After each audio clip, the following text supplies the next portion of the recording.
The moment you have been waiting for is finally here. Time to tell the tales of Hedon.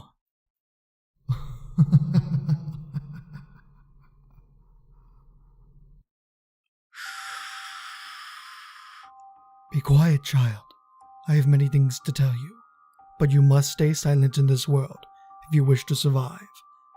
The world you knew is now gone. There is no order to prevent chaos, but you no longer need that. All you need to survive the horrors of this world are my words. Such is the sweetness of the most delectable of confectionaries. Life for you can just be the same. All you must do is follow my commands for a life full of riches and splendor. For many, I am what you may acknowledge as the voice of reason. Well, I am only as reasonable as I can be to those who try to live a life without desire. Desire is what drives every living thing, and we all have our own set of desires. These are not things that we can simply dismiss, and often will drive us to perform unspeakable acts in the pursuit of quenching our desires. Trying to ignore or deprive yourself of these desires only leads to an awful death or an empty and desolate life, void of any pleasures or joys. Desire drives everything, no matter how much someone tries to convince you otherwise.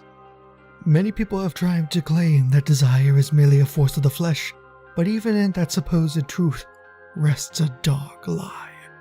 Having a desire, mortal or existential, has existed as long as life has existed, and trying to deny them has a very detrimental consequence.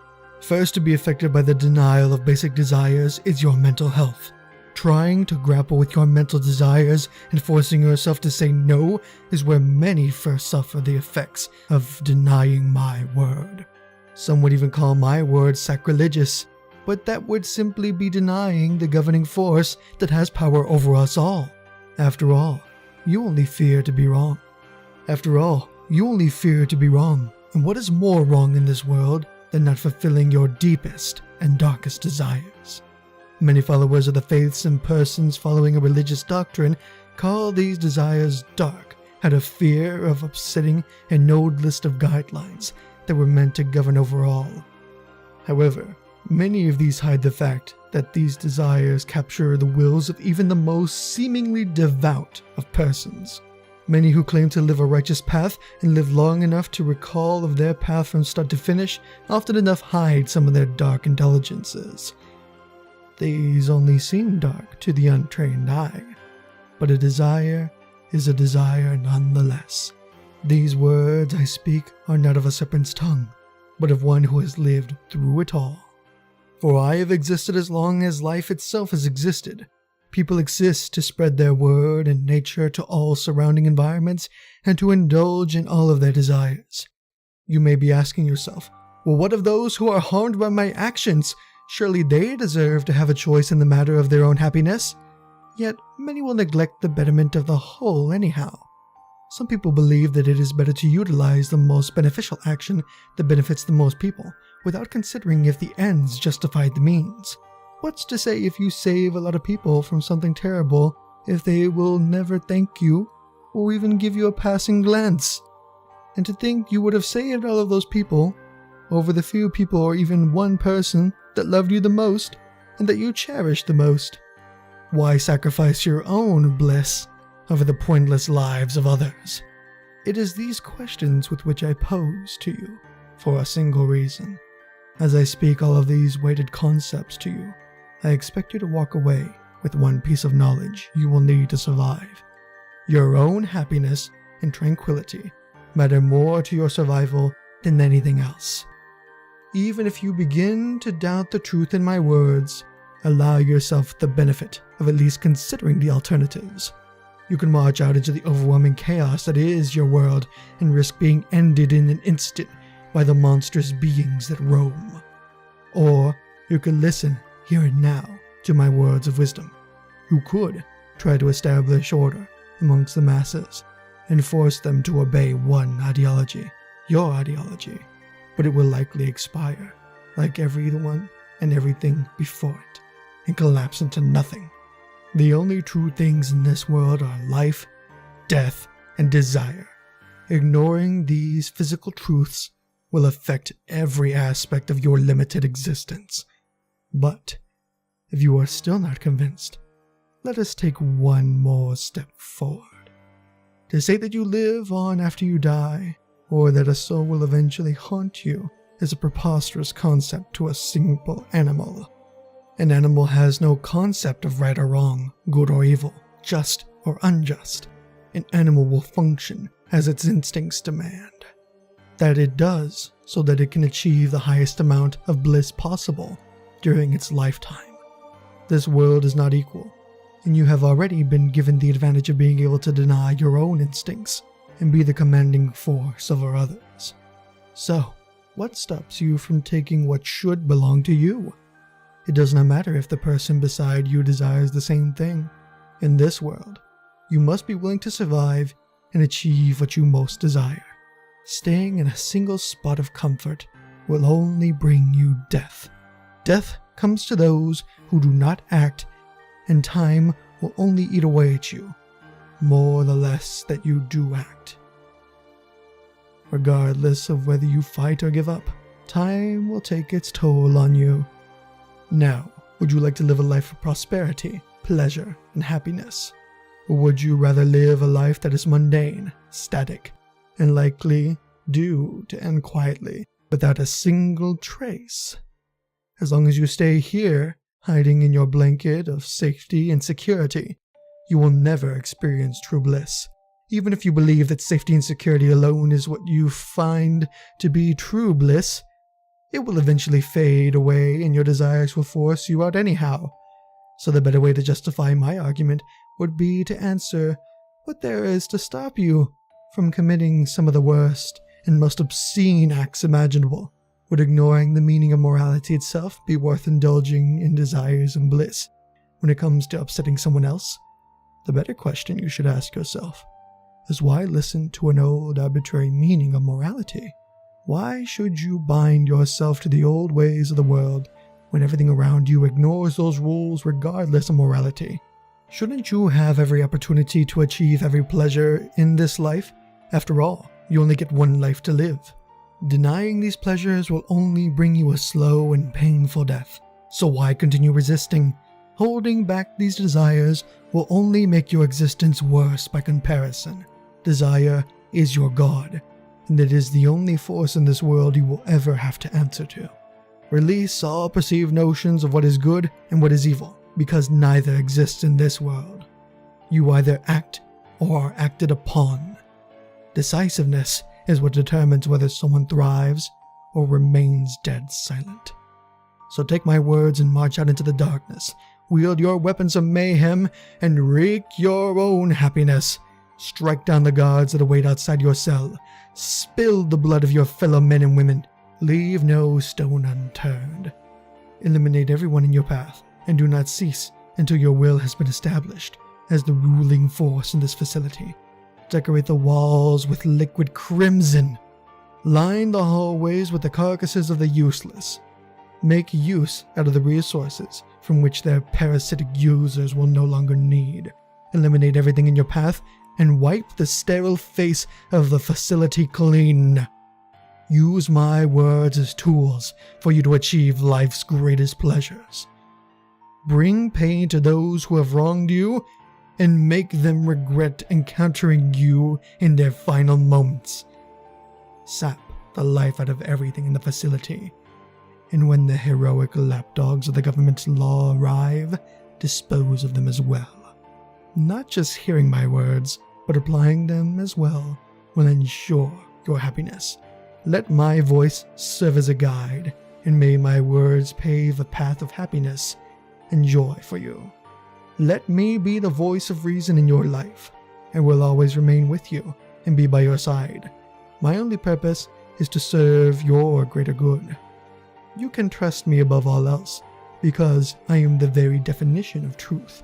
All answers lie within me, and any wants or needs you have can be found through me. Hear my words, and you will live a life that others would happily sacrifice countless others for. There is no need to thank me for what I do, for I am able to share these riches alongside you. Those unknowing of who I am either call me an angel or a devil. However, I am neither. To put it simply, you can call me in short what my name truly means.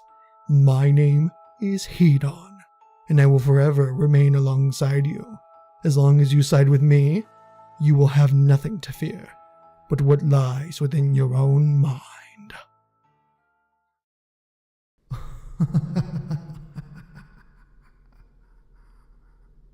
My own mind and body are like a prison, impossible to escape from, forever bound to. Even long after this building decayed, somehow I still remained. I've always been here, and I've never been allowed to escape. Living off remaining wildlife and roots around the facility was never my choice, but was my body's decision. Viewing outside is merely a glimpse into a forever dying world. I am Mavis. Well, I was. I've been long forgotten by the world around me. Ever since this facility closed in the early 80s, no one has come out to help. I watched everything unfold the evening that changed everything. One night during the regular rounds in the mental facility, there was a new doctor who had arrived with an untested drug that he wanted to use on human test subjects. I had just been admitted to the facility a week before. As much as I dreaded this day, I knew that the doctor had come for me. I waited inside of my room, dreading for that forsaken sham of a physician to arrive inside my cold, sterile room. I knew he had come for me specifically, but I did my best to hide under my bed and stay out of sight. I was sent here by an abusive stepfather who tried to rape me and ended up having a bottle broken over his head when I retaliated against his actions. My mother always sided with him, like the fool she was, and both of them sent me off to this mental ward to be corrected and to change me for the better. I would have been better off left dead, but my stepfather didn't want to see me dead. My stepfather wanted me to suffer for not letting him indulge himself inside me. He wanted to watch me slowly rot away from inside the walls of the mental asylum. The doctor was making his rounds with 2 nurses, both male and large in stature. He had every intent to inject me with that serum and wanted me to go first. He arrived quickly in my room and wasted no time in having the nurses establish the mood of the situation I was in. He wore a plain white coat, a plaid button-up shirt, and sterile khakis. He made what appeared to be an attempt at a smile at me, but his face remained very plain. He had made an attempt to show enthusiasm for what he was about to do, but I knew that all he wanted was to watch me suffer from the effects. Good afternoon, Miss Knoll. I have been assigned to administer a new psychoactive medication into your bloodstream as a new administration designated requirement for your treatment. These lovely nurses are here to ensure a safe administration. The 2 nurses moved towards me and stood at both ends of the bed, leaving me little room between me and the doctor. I wanted to hide under the bed more than anything in that moment, to find some form of escape. The window seemed like a good option of escape an hour earlier, but when I opened it up, I was met with a 4-story drop, one that had no ledge that would have ensured my safety outside of my room. There was no escaping this, as much as I wished there was some way for me to avoid that doctor.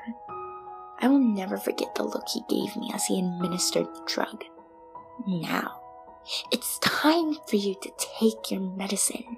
The 2 guards held both of my arms down and restricted my movements while the doctor grabbed a cleaning wipe and cleared out a vein to inject his medicine. I closed my eyes as I caught a glimpse of him cleaning a sharp metal needle to inject white liquid into my bloodstream. I waited for what felt like minutes before I felt a gloved hand grip my left forearm, and I felt a piercing sensation as the needle broke the skin and sent in its contents flowing into my body. The solution felt cold as ice and caused my entire body to slowly turn cold as it made its way throughout my arteries and veins. My vision began to blur. All I could hear before I passed out on my bed was the doctor whispering, "Subject 1 is complete. We will observe her closer when she awakens." I collapsed on the bed and my mind went black.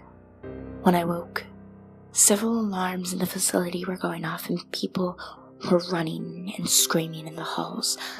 I was about to open the door to see what was going on when a streak of blood streaked across the doors to the rooms across from mine.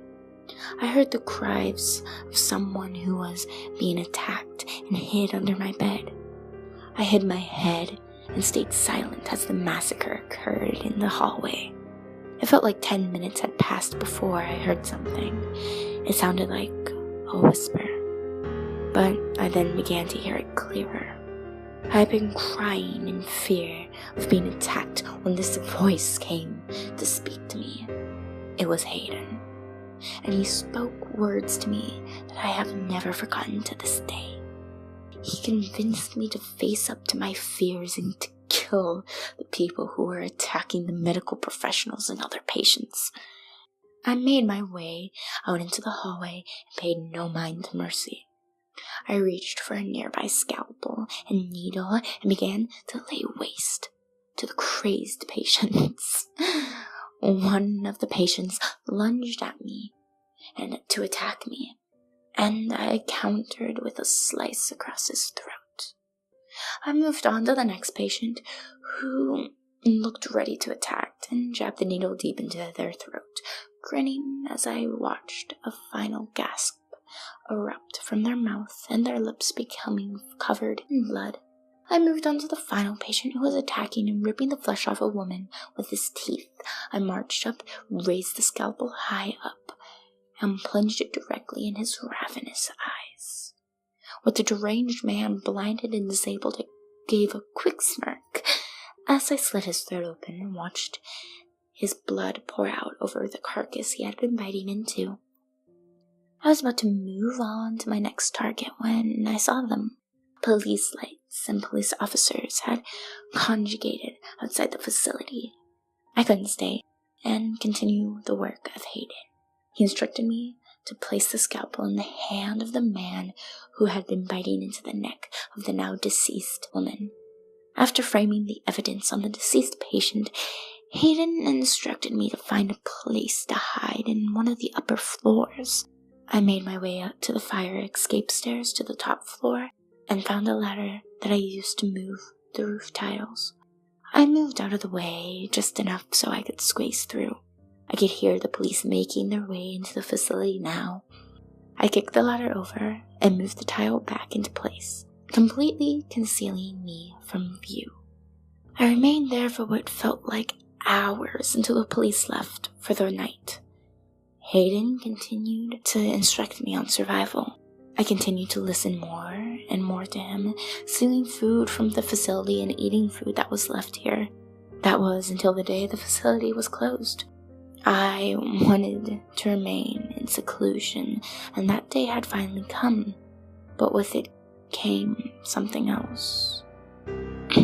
Up until this point, Hedon had been growing more and more attentive of what I did, and I slowly felt like I was losing more and more of the control over my own life. It was a slow process, but I had been losing control over my own decisions, and then came the loss of my own senses, and finally the loss of my own body. Hedon had taken over my entire body, its senses, and are intertwined.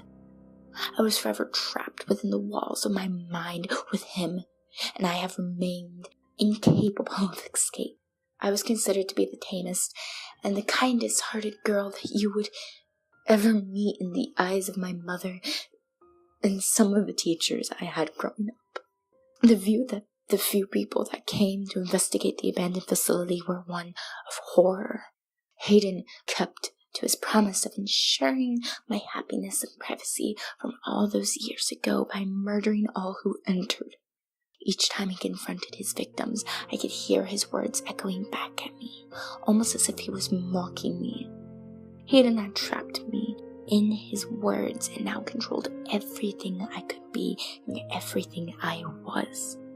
As much as I wanted to resist his grip, there was no use. I'd become a shell of my former self and was now only an added weight for him.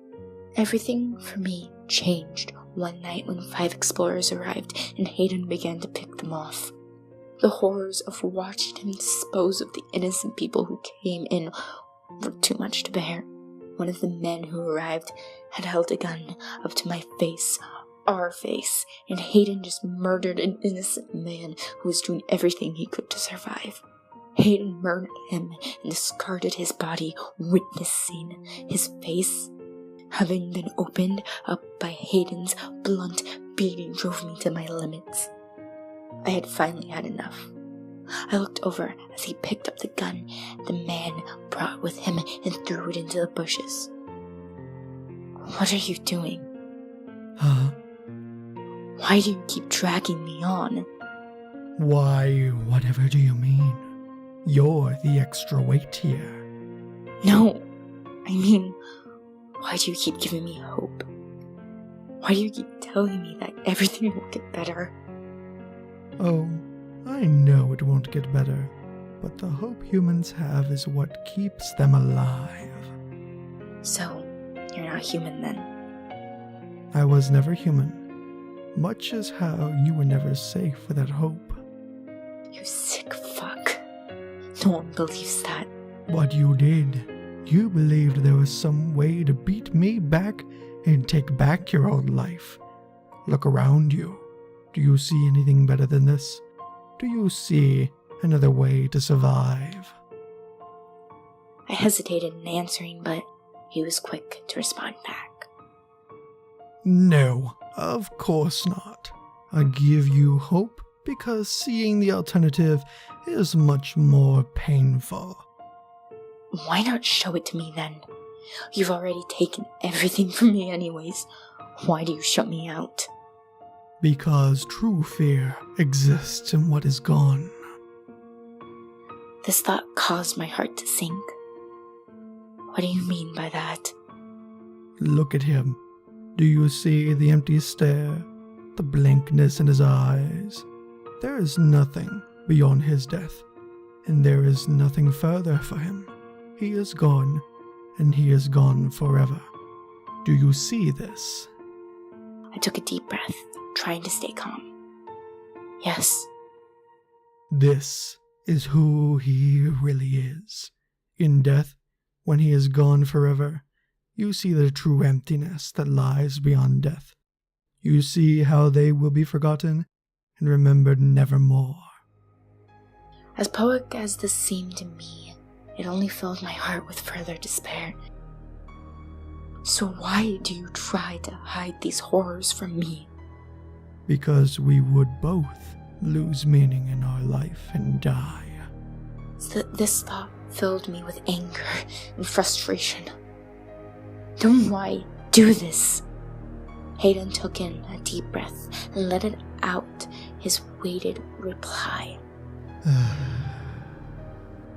Because seeing these horrors will convince you that survival is not worth the horrors that it brings. I remained silent for another moment as another one of the teens ran by, hoping to stay out of the way and calling for someone named Connor. Then why do you kill people? I kill to protect us from discovery. The world will not accept us if we are found. We will be tested on, like how we were the day of the happening. I felt a chill make its course through my spine, and he spoke again in a deeper tone. Do you understand why we must stay hidden? I reluctantly replied, "Yes, I understand now." As much as I hated admitting defeat to Hedon now, I knew that our only chance at survival was to remain hidden at all costs, to fade away like the corpses of those he disposed of. I was never meant to have some great purpose or grand destiny. I was born into this world by accident and forced to survive. I had been forgotten, and nothing would be redeemable for me. I can provide nothing to this world, just by witnessing the attire and items that the explorers arrived in with. I have concluded that the world has changed too much for me to be a part of anymore. I will fade away and be forgotten soon enough, just like the bodies of Hedon's victims. Even as I watch the light at the end of the tunnel, it will be slow and agonizing path on which I must follow before I am able to die. I will survive until I can survive no longer. I will exist within the shadows of existence, forever forgotten, already dead to the world but still breathing. I will wait till the end and watch the world fall away from me until I and Hedon breathe our last breath.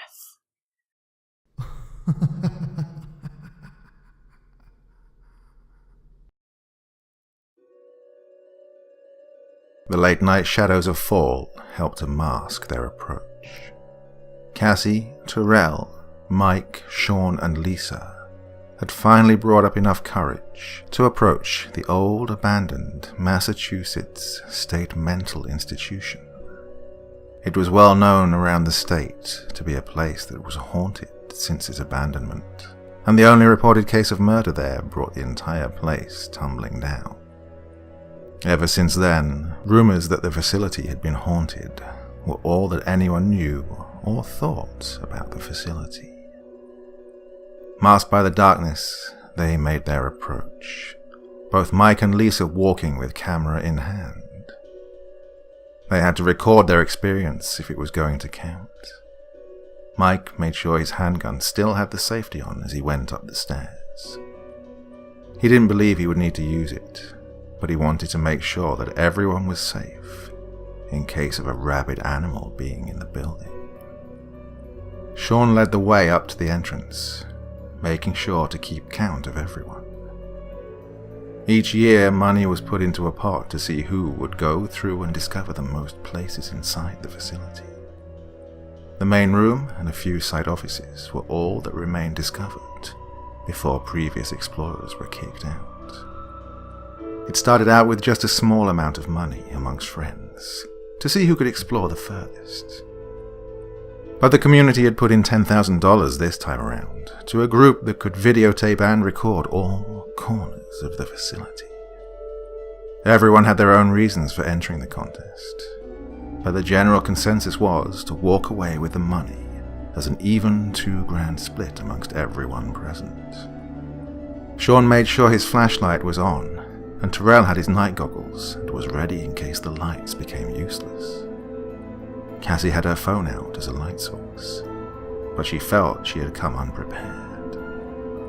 Sean made his way up the steps and gripped his hand around the handle to the entrance door. Alright everybody, tonight marks the 25th anniversary since the institution closed its doors to the public. It's our challenge this evening, to explore and document the abandoned Massachusetts State Mental Institution. The grand prize for completing this challenge is $10,000, and will be split evenly amongst everyone. I'm your challenge host, Sean. The cameras began to rotate around to everyone so they could introduce themselves. I'm Lisa. I'm Mike. I'm Terrell. And I'm Cassie. Sean picked up the pace and finished off the challenge intro. And this, ladies and gentlemen, is our fear challenge. Everyone started cheering and made their way up the steps to enter the facility. Sean held the door open for the others as they proceeded in. The main entrance was somewhat small and only led down 2 corridors. The group decided to split at the entrance, with one camera following each group. Terrell and Lisa went down the left hallway, and Cassie, Mike, and Sean went down the right hallway. The groups slowly made their way down the halls, everyone examining the insides of some of the rooms. Many of them were covered in layers of dust and mold that had covered old televisions, discarded trash, and other belongings like a stale blanket, forever showing their age through a veil of forgotten dust particles. Cassie made her way over to an old stack of magazines and began to look through a few of them. Each of the objects they found remained aged to the time they came from and showed the group what much of the media considered popular during the 1980s. Sean made his way over to Cassie and began to laugh at some of the images of men with long hair and strange clothing. Those guys have no sense of style. They just grew out their hair because they were too lazy and didn't actually care about their appearance. Mike made his way over with the camera and began to argue with Sean over the styles of the 80s.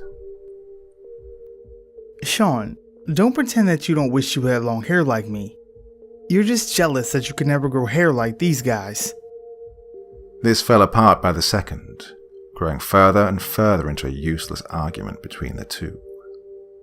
Cassie shifted their attention and proceeded down the hallway, passing by more of the rooms along the way.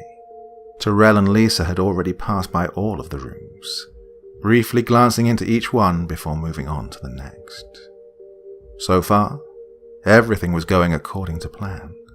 Their goal was to examine every office and room they could before they moved up to the next floor. Once the entire building had been searched through, they were to meet back up in the main eating hall. Everyone made their way down the halls until they came to the double-door entrances to the eating hall. All 5 of them made their way inside and regrouped. Sean was the first to speak. Alright, the first floor is clear. From here on out, we're venturing into new territory. Is everyone okay with their groups? Everyone nodded their heads, except for Cassie. She didn't feel comfortable venturing forward with Mike and Sean, and vocalized her feelings. Actually, Sean, I want to go with Terrell and Lisa. Sean remained unfazed by this, and everyone else was accepting of Cassie's desire to change groups. It's settled then. Cassie will be with Terrell and Lisa. From here on out, we're to explore every room we can in the facility and meet back up here when we're done. Sean pointed to Cassie to indicate a new responsibility she would be forced to take up. This place is still haunted. And if anything weird happens, I want Cassie to call either me or Terrell and to let us know what's going on.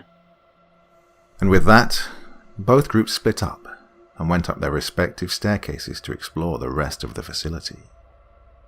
There were more doors that separated the second floor from the staircase, and the air itself seemed to change as both groups entered the second floor. Terrell, Cassie, and Lisa made their way through the first few rooms on the second floor and tried each door. Most of the objects they found were the same as before, but something about the very air and atmosphere around them seemed off. They continued to check rooms and quickly realized that many of the rooms themselves had shown signs of being abandoned in a rush. Something had happened to the facility that caused people to leave in a panic. These rooms hadn't been touched before, and the remnants of what happened the fateful day of the panic. Reports came in that had details of one of the patients lashing out and beginning to viciously murder and consume the other patients in an animalistic state before being contained. The man was only charged with the murder of one woman, even though he ripped apart 2 other people in the process of chasing after her. The facility's malpractices were brought to life after this event, and promptly shut its doors the day after it had occurred. Tables lined with medical equipment had been left undisturbed for decades, some filled with the rotting remnants of antipsychotics. Sean and Mike were the first to examine some of these discarded and abandoned vials of medication, and open the bottles, only to meet a stale and foul stench of medications left long ago to decay, along with the entire structure in which they were found. Ugh. Get a closer look at those, Mike. Ugh. They smell fucking awful, but they still look like they'll work. Are you sure you want to try that, dude? It smells like ass. Before Mike could say anything else to convince Sean otherwise, he took out 2 of the pills and forced them down his throat. Mike placed an arm on Sean's shoulder as he heaved a bit of the aftertaste of decay. Sean began to nudge Mike off of his shoulder in an effort to regain composure.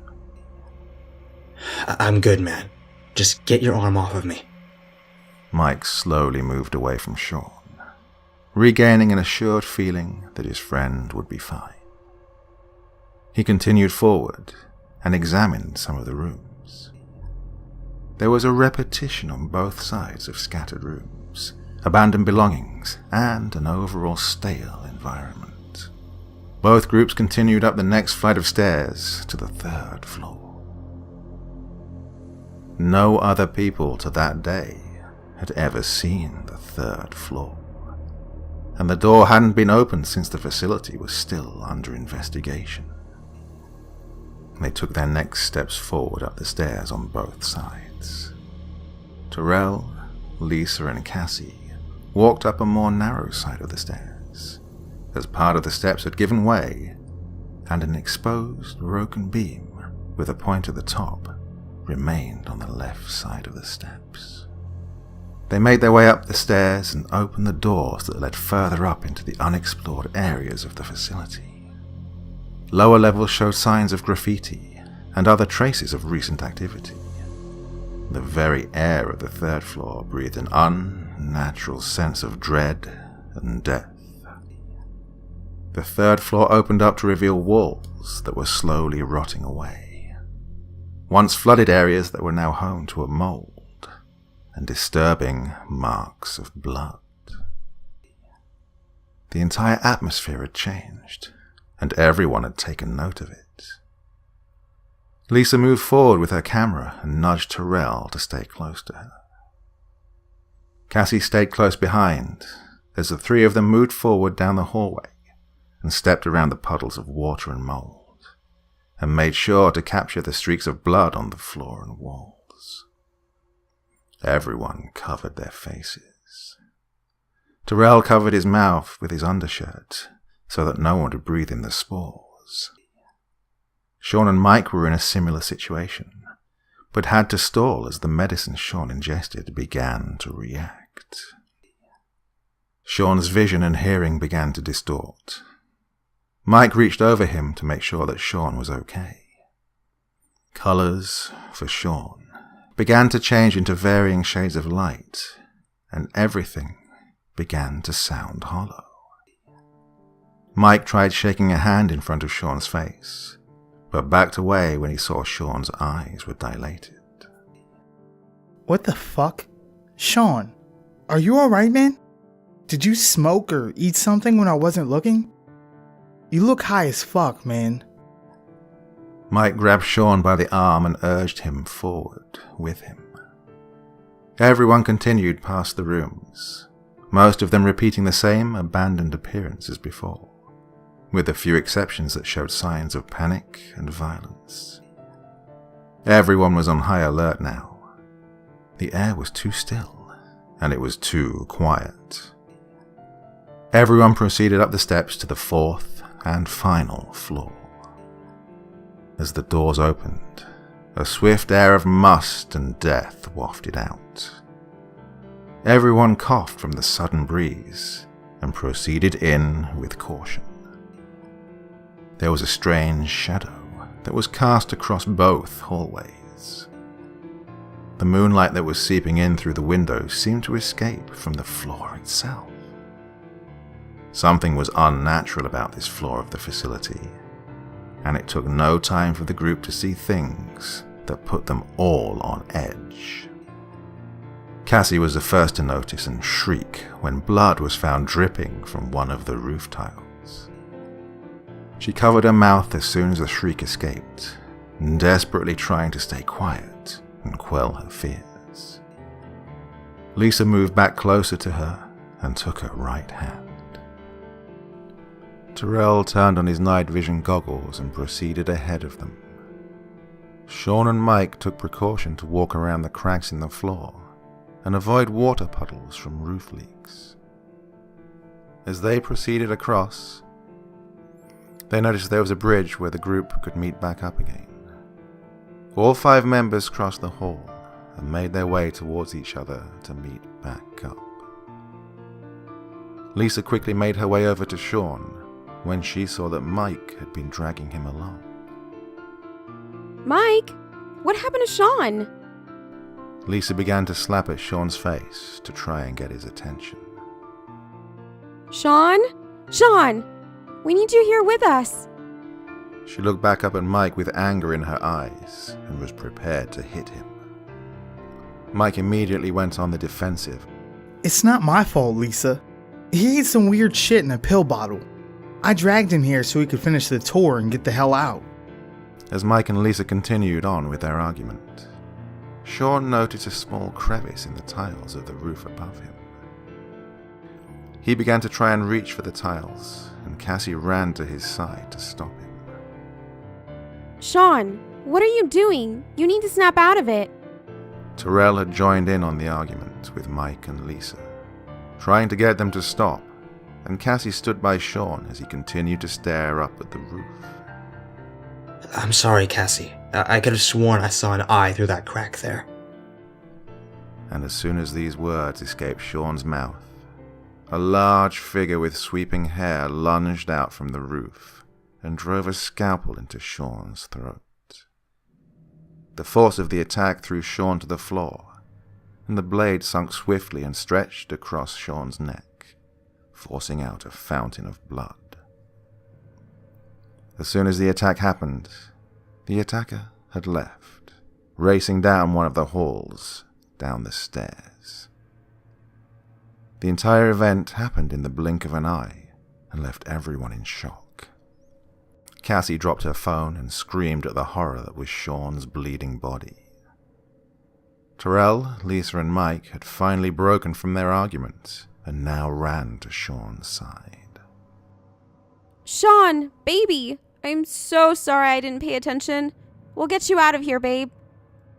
Sean tried to say something, but fell silent as blood filled both his mouth and lungs. Mike tried to pick him up, but Sean's body was already limp, and the life in his eyes was gone. Sean's body sank out of Mike's hands as he eased back onto the floor in a pool of his own blood. Mike whipped out his handgun and released the safety. Whoever killed my best friend is gonna pay with their life. Mike took up his camera and went down the hallway the figure had gone down, and everyone else followed quickly behind him, all save for Cassie. Cassie remained with Sean, by his side, making sure he was gone and that she took his flashlight with her. Mike followed his target down the left flight of stairs that Terrell, Lisa, and Cassie had come up. As the others quickly followed Mike down, they stopped and yelled as they heard the involuntary gunshot that followed after Mike's neck was slashed by the mysterious attacker, who remained hidden behind the wall at the edge of the steps. Mike fell to the floor, a nerve in his neck having been cut, and his mind going completely blank. He quickly bled out through his artery, and was dead before Cassie had caught up with the others to see the mysterious killer in full form. The figure of a woman with long and unkempt hair was clearly visible. She had on a worn white dress and held a bloody scalpel in her hand. Her left eye was clearly visible through her unkempt hair, bloodshot, with the pupil largely dilated. She began to speak, but a deep and sinister voice sent a chill down everyone's spines. "You should not have come here. Now you will all pay with your life." Terrell lunged for the gun and began to try and aim at the attacker. The woman fled down the hall and moved frantically in between the walls to avoid Terrell's gunfire as he began to pull the trigger. Terrell got up and chased after the woman. Stop! You're gonna pay! You bitch! Terrell raced after the woman, ignoring the screams of Cassie and Lisa not to run down the stairs. They chased after Terrell, trying to catch up with him in time, but he was too fast. He didn't remember on the way down the steps, as he ran that part of the stairs that had given way, and that exposed beam with a sharp pointed edge waited just below him. He fell face first. He fell face first and screamed in pain as the beam went straight through his torso and caused Terrell to slowly and painfully slide down to the base of it. The woman could be heard from the distance. "Those who are quick to punish are also quick to die." Lisa raced with her camera past Cassie and Terrell in a seething rage. Cassie was horrified at Terrell's face, twisted in pain and horror, as he realized that he would die attached to the beam. Terrell, Take it. Leave me. Terrell extended his arm out with the gun in hand. Cassie was barely strong enough to reach out and take the gun from Terrell's dying hand. She hurried out to look for Lisa, only to find her body on the hallway floor of the second story. Both of her eyes had been gouged out, and her neck slashed like the others. Cassie had had enough and was prepared to face the murderer who had killed all of her friends. She made her way down the last flight of stairs and walked into the dining hall. Cassie heard a large echoing laugh from above her and jumped back as her attacker fell from the roof to the floor. Her killer landed gracefully in front of her, barely making a sound as she did so. You intended to take my life after coming to murder me in my home? Cassie was confused by this woman's statement. your home. You're the one who's haunted this place the entire time? Correct. Cassie was in shock, but remained steady in her aim and stance against the woman. Why do you stay here? The woman laughed and spoke again in a more chilling tone. You just don't get it, do you, darling? I'm always here, and the only way I can keep living happily is if I stay here. The woman removed a file from beneath her dress and handed it to Cassie. Cassie kept the gun aimed at the woman as she opened the file and began to examine its contents. Inside the file read a paper titled, Top Secret, Project Clarity. Cassie only had a few moments to read through the contents of the file before the woman reached out and took it back from her. Hey, I was still reading that. The woman slapped the gun out of Cassie's hand before she could react and pull the trigger, a move that was so fast it made Cassie flinch. Enough of this. It's now clear to you why I remain here, correct? Cassie was left in disbelief and collapsed to her knees next to the gun. Yes, you remain hidden here, so these scientists don't come find you and experiment on you again. Exactly. It impedes upon my very happiness and well-being for them to experiment upon me, and I cannot allow for anyone to enter here and leave alive with knowledge of my existence. You are a sweet girl, so I'll let you choose how you die. The woman moved quickly towards Cassie's side and handed her the gun again. She whispered her words into Cassie's ear. What will you choose, child? A slow and painful death by blade, or to do the right thing and end your own life with this gun? Cassie found it impossible for her to think of any other options. The woman was too quick for her to react, and she would die anyway if she didn't act. However, this didn't stop her from making one final plea. What if I pretend I never found you? And pretend that I escaped a car crash and that my friends are gone. I could leave you and no one would ever find you. The woman grabbed Cassie's wrist and forced the gun to her head. No! I can't guarantee my safety if you leave. You left me no choice once you entered the 4th floor. I have no choice but to watch you die. It's the only way I can continue to live a happy life. You made the ultimate transgression on coming into my home unannounced and trying to find me. I cannot allow for you to live any longer. Please make the right choice. Cassie swallowed hard as she took her final breath. She pulled the hammer on the gun back, steeling her nerves as the lip of the barrel made a mark on the side of her skull. There was no way she would make it out alive, and she braced herself as she accepted her fate. Even as she began to hear police sirens out in the distance, she knew she wouldn't make it out alive. She opened her eyes one last time to witness the horrifying smile that was stretched across the disfigured face of her killer. And in her final feeling of fear, she pulled the trigger.